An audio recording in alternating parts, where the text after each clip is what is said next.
Ya, Alhamdulillah kita berada di jam pertama untuk segmen kita kali ini iaitu segmen Negara Pintar Terhubung. Iaitu bertajuk peralatan yang memerlukan kebenaran IT seperti biasa yang telah kita berikan sebentar tadi.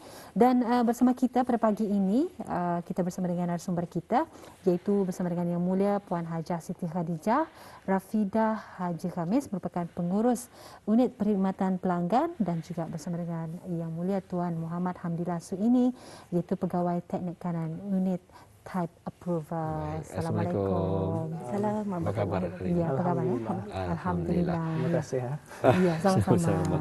Baik, terima kasih Jo kerana berkesedia untuk bersama kami di pagi untuk hari ini. Dan ini adalah julung-julung kalinya kita ni bawakan kepada Auda akan satu segmen Negara Pintar Terhubung. Ya.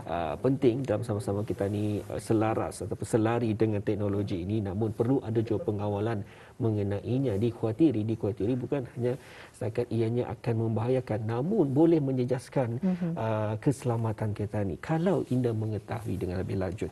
Untuk itu kita akan bersama dengan narasumber kita bersama dengan Puan Hajah Siti Khadijah untuk mengungsikan terlebih dahulu mukadimah pada pertemuan kita, membuka tirai kita bagi segmen Negara Pintar Terhubung ini. Puan, silakan. Terlebih dahulu saya ingin mengucapkan bagi pihak AITI mengucapkan ribuan terima kasih kepada Radio Television Brunei kerana sudi menerima kedatangan kami untuk menerangkan lebih lanjut mengenai tajuk pada hari ini. Secara amnya pihak AITI iaitu pihak berkuasa industri teknologi info komunikasi Negara Brunei Darussalam ditubuhkan pada 1 Januari 2003 sebagai badan berkanun di bawah perintah AITI. Secara amnya, AITI berperanan sebagai pengawal selia bagi sektor teknologi telekomunikasi AIT. AITI juga bertanggungjawab di dalam menguruskan frekuensi kebangsaan, mengembangkan industri teknologi info komunikasi serta melindungi kepentingan pengguna dengan memastikan harga perkhidmatan yang kompetitif dan perkhidmatan telekomunikasi yang berkualiti. Ini termasuklah mengawal kemasukan peralatan telekomunikasi dan radio komunikasi ke dalam negara ini, sama ada untuk kegunaan sendiri ataupun perniagaan secara selaras dengan Seksyen 9 Perintah Telekomunikasi 2001. Ya, Alhamdulillah. Jadi telah kita ketahui ya bahawa penubuhan pihak berkuasa industri teknologi info komunikasi Negara Brunei Darussalam. Jadi Puan, apakah jenis-jenis peralatan telekomunikasi dan juga radio komunikasi yang dikawal oleh IT ini, Puan? Jenis peralatan yang di bawah kawalan AITI iaitu peralatan telekomunikasi yang bermaksud peralatan yang menggunakan wayar seperti telefon rumah, mesin fax dan manakala bagi radio komunikasi adalah peralatan yang tanpa wayar seperti telefon bimbit iaitu mobile phone, pembesar suara yang menggunakan Bluetooth iaitu Bluetooth speaker seperti walkie-talkie. Orang ramai bolehlah mendapatkan senarai peralatan yang terkawal di laman sesawang AITI di aiti.gov.bn. Sebagai makluman tambahan, bagi individu atau peniaga yang ingin membawa masuk ataupun menggunakan atau menjual peralatan-peralatan yang dimaksudkan tadi, hendaklah mendapatkan kebenaran daripada pihak AITI terlebih dahulu. Baik, kita bersama dengan Tuan Hamdillah ya. Mungkin dapat dikongsikan Tuan, kenapa peralatan sedemikian ini memerlukan kebenaran type approval daripada pihak AITI? Okey, kebenaran perlu diperolehi dari pihak AITI untuk memastikan peralatan tersebut adalah selamat digunakan oleh orang ramai. So, AITI perlu memeriksa peralatan tersebut terlebih dahulu. Jika ianya memenuhi syarat teknikal dan keselamatan sama ada untuk individual atau pembekal. Ini termasuk memastikan dan memeriksa peralatan itu tidak menyebabkan risiko keselamatan kepada pengguna. Peralatan itu tidak akan menyebabkan gangguan teknikal atau menjejaskan prestasi ke atas peralatan yang sedia ada di negara Brunei Darussalam. Sekiranya kuasa pancaran atau transmitting power lah, peralatan Wi-Fi extender yang ada di rumah, ia ada macam A sama B kalau ada dua. Kalau A itu lebih kuat pancaran transmitting power, which is kuasa pancarannya tinggi daripada yang B. So ia boleh menyebabkan peralatan tersebut tidak berfungsi dengan sepenuhnya. Itulah yang Mahira, kalau kita ni lihat pada ketika ni payah kita ni kan mengawal produk-produk yang tiruan ataupun yang ciplaknya orang. Jadi itu sebenarnya walaupun murah akan tetapi ada tu side effectnya ataupun ada kesannya tu yang lanjut. Dan untuk selanjutnya Mahira. Iya, jadi ingin kita ketahui bagaimana cara untuk melepasi peralatan tersebut ya untuk memerlukan kebenaran kad approval IT ni, tuan. Okey, cara-cara mengenal pasti peralatan tersebut memerlukan kebenaran AITI adalah ia ada dua tu. Peralatan yang menggunakan wayar atau peralatan yang menggunakan tanpa wayar, which is wireless lah yang masa ni. So, peralatan yang menggunakan wayar selalunya mempunyai port yang digunakan untuk menyambung kabel seperti telefon rumah yang masih lagi memakai kabel. So, itu peralatan yang menggunakan wayar. Kalau peralatan tanpa wayar, which is wireless lah, yang orang, which is masa ni teknologi yang masa kini lah tu, wireless. So untuk untuk mengenal pasti alat-alat tanpa wayar ni, yang paling basicnya selalunya adalah box atau kotak-kotak peralatan ada menunjukkan Bluetooth atau Wi-Fi yang 2.4 GHz. So dari sana untuk membaca spesifikasi teknikal seperti frekuensi pancaran yang ada, yang saya terangkan tadi 2.4 GHz atau 5, dan kuasa pancaran seperti miliwatt dan itulah watt. Baik, kita akan menyaksikan satu paparan gambar bersama dengan kita di Rampai Pagi untuk menjelaskan lagi kepada habis kita. Ini yang disentuh mengenai wayar berkenaan, Tuan. Yes, ini yang menggunakan wayar. Peralatan yang menggunakan wayar. Dan ini pula yang jika peralatan berkenaan ada katanya ni Bluetooth ni. Ada ni Bluetooth. Ini yang masa kini lah, yang hangat lah. Which is teknologi yang masa kini tanpa wayar. Dan ini pula mungkin dapat dijelaskan, Tuan? Okey, ini adalah untuk mengenal pasti peralatan tersebut telah diberi kebenaran dari pihak AITI. So ini yang contohnya lah. Ini ada tercoro jadi kepada mungkin pembeli yang membeli barangan di kedai tempatan, mereka ini perlu ada perlu melihat barangan tersebut ada pelekat daripada AITI Walau bagaimanapun sejak 31 Januari 2021 AITI telah melaksanakan inisiatif untuk meniadakan pelekat secara berperingkat. So kerana AITI ianya akan beralih ke arah digital.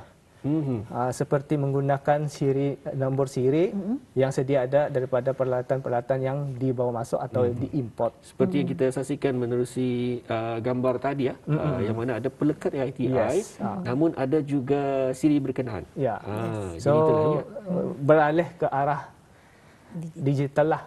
So indah lagi akan memakai pelekat secara berakat atau. Baik. Jadi bagaimana pula dengan peralatan mungkin dapat kita kongsikan dan itu antara perkongsian bersama mengenai peralatan dibeli dan juga bagaimana cara untuk petani mengenal pasti peralatan dijual di negara Brunei Darussalam ini diberikan kebenaran. Untuk seterusnya pula kita bersama dengan Puan Khatijah. Sekarang ini Puan, kita ni sudah ketahui bagaimana untuk memeriksa peralatan dapat digunakan di negara Brunei Darussalam. Dan sebelum itu mungkin dapat dikongsikan. Kita saksikan dulu video ini ya.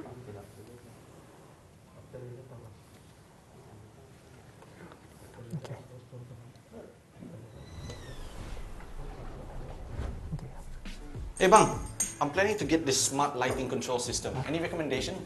Okay, let's check it out. This one suits my budget. AITI. Oh wait, before you decide, you know that all the stuff that you want to buy, it needs AITI approval? What? Yeah, Any color. it's called type approval. It's a certification proof that the stuff that is registered under AITI that can be used, sold and distributed safely in Brunei. So you're saying everything needs to be type approved? No, it's only for telecommunications and radio communications equipment. For example, mobile phones, walkie-talkies, CCTVs, even for your remote control, your drone. How do I know which equipment needs to be approved by AITI? 2 ways. Number 1, you can identify these logos, Wi-Fi and Bluetooth. Number 2, the technical specs. For instance, the frequency it transmits from gigahertz and megahertz, and another one is the transmission power, which is in milliwatts and watts. But why? Because I think it's to protect the integrity of telecommunications network. Also for consumer safety. You want to make sure that your devices are safe to use and it works properly. And lastly is to ensure there's no frequency interference. So how do I get this approval? By simply going to AITI's website. That's easy. Apply through online and follow the instructions. Yeah, just like that. Ya, Alhamdulillah. Jadi kita terus saja beralih kepada Puan Khadijah ya. Jadi sekarang kita sudah ketahui bagaimana untuk memeriksa peralatan yang dapat digunakan di negara Darussalam. Jadi bagaimana pula bagi mereka yang berminat untuk membawa masuk peralatan-peralatan tersebut, dan apakah jenis kebenaran AITI yang diperlukan untuk membawa masuk peralatan tersebut ni, Puan? Bagi mereka yang berminatlah untuk membawa masuk peralatan tersebut, PITI ada mengeluarkan 2 jenis kebenaran yang dipanggil import permit. Tapi ini tertakluk kepada penggunaannya lah. Kalau sekiranya yang pertama dipanggil sebagai personal import permit. Personal import permit ini boleh dipohon bagi orang ramai ataupun peniaga atau penjual lah. Tetapi asalkan tujuannya itu untuk kegunaannya sendiri. Intinya untuk kita memakailah. Ya. Tapi yang kedua, kalau sekiranya yang kedua ni bagi tujuan untuk orang menjual, dipanggil dealer import permit. So peralatan yang dibawa masuknya tu kalau untuk dijualnya, hendaklah sebelum ia membawa masuk peralatannya, hendaklah mendapatkan lesen daripada pihak ITI terlebih dahululah, sebelum membawa masuk peralatan tersebut. Yang seperti yang kita tanya tadi, macam mana cara membuat permohonan, iaitu melalui perkhidmatan atas talian AITI ataupun AITI Online Services. Di sana boleh kita membuat permohonannya lah melalui sesawang online.aiti.gov.bn. Ya. Untuk makluman di sekitar juga, insyaAllah akan datang AITI akan memperkenalkan aplikasi telefon bimbit ataupun mobile apps, AITI mobile apps dalam masa terdekat ini. Ini bagi memudahkan orang ramai untuk membuat permohonan perkhidmatan AITI ataupun menghantar maklum balas dan membuat sebarang pertanyaan melalui telefon bimbit saja. Seperti yang teman sahabat rakan saya terangkan tadi, salah satu aplikasi itu juga ada boleh digunakan untuk memeriksa peralatan yang dipanggil device check, iaitu memastikan peralatan yang dijual telah mendapat kebenaran. Salah satunya lah ia punya fungsinya nanti. Baik, alhamdulillah itu antara kemudahan dan mahirah. Betul Kalau sekali. tadi katanya that's easy. Kalau Melayunya atau sanang. Itulah cara kita mungkinlah ada videonya nanti. Dan untuk selanjutnya telah pun disediakan. Ada lagi paparan Ada video lagi satu ni? video sebetulnya yang akan kita bawakan berkaitan dengan import permit ini. Kita saksikan bersama.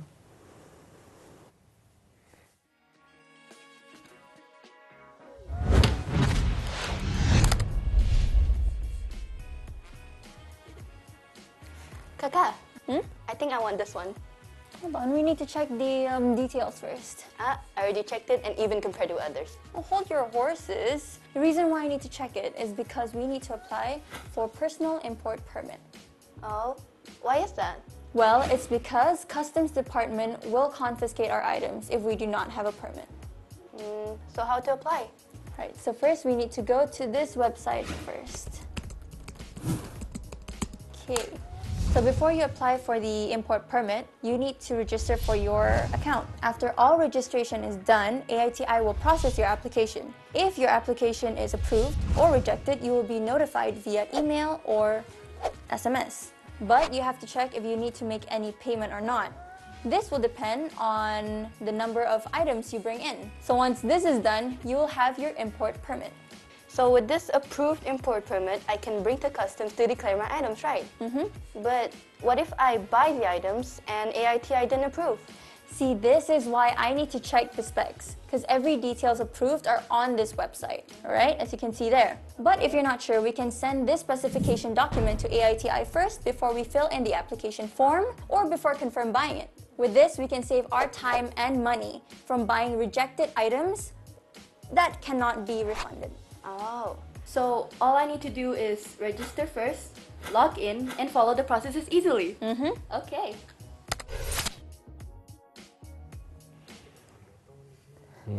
Alhamdulillah. Ya. Itu antara kemudahan kepada bus kita untuk mendapatkan permit bagi peralatan-peralatan sedemikian Abah Hera. Ya, betul. Benda payah sebenarnya.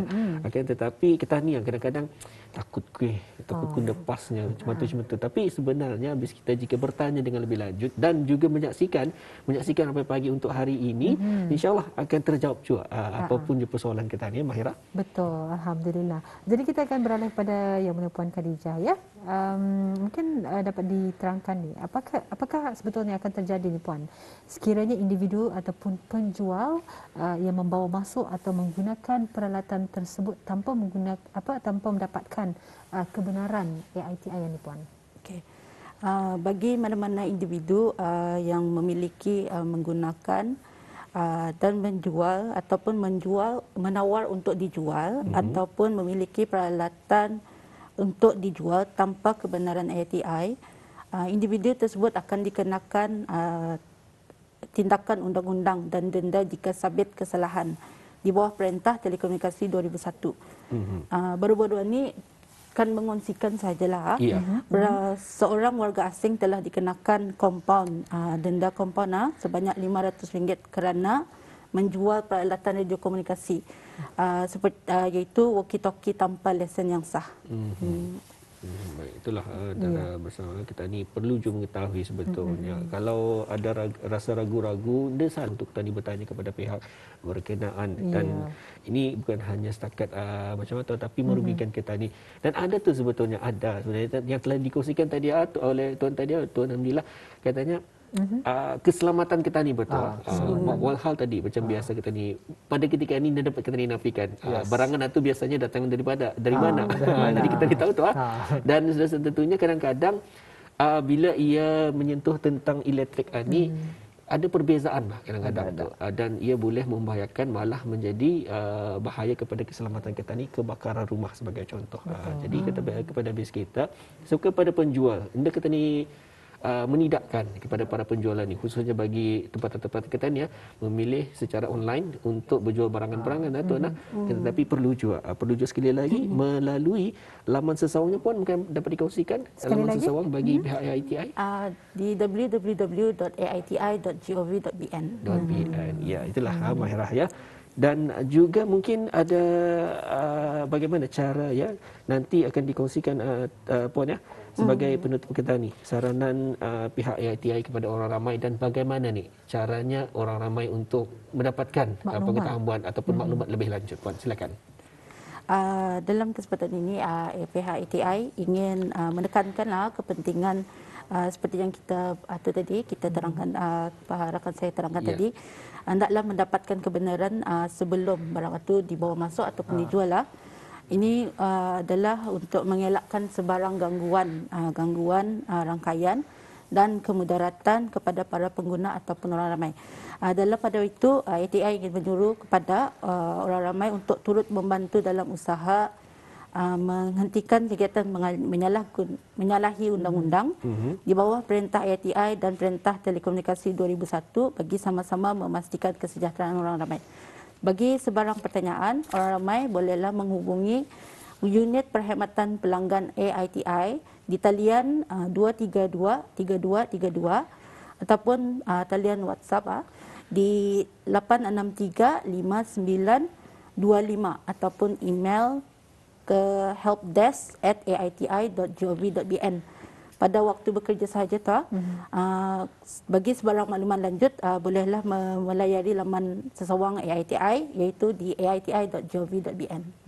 Ya, alhamdulillah, jadi itu dia tempat untuk kita menghubungi, dan kita ada lebih kurang 2 minit saja lebih saja lagi. Mungkin kita boleh serahkan kepada Yang Mulia Tuan Alhamdulillah ya. Untuk mungkin ada tambahan ke bagaimana atau saranan.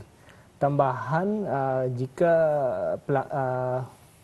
pelanggan atau yang individual inilah untuk ingin memasukkan yang kebanyakannya masa inilah ingin memasukkan barang-barang peralatan telekomunikasi dan radio komunikasi ini, sebaiknya kalau inda berapa clear atau inda berapa jelas, mungkin lebih lanjut membuat pertanyaan kepada melalui email lah, helpdesk.gov.bn.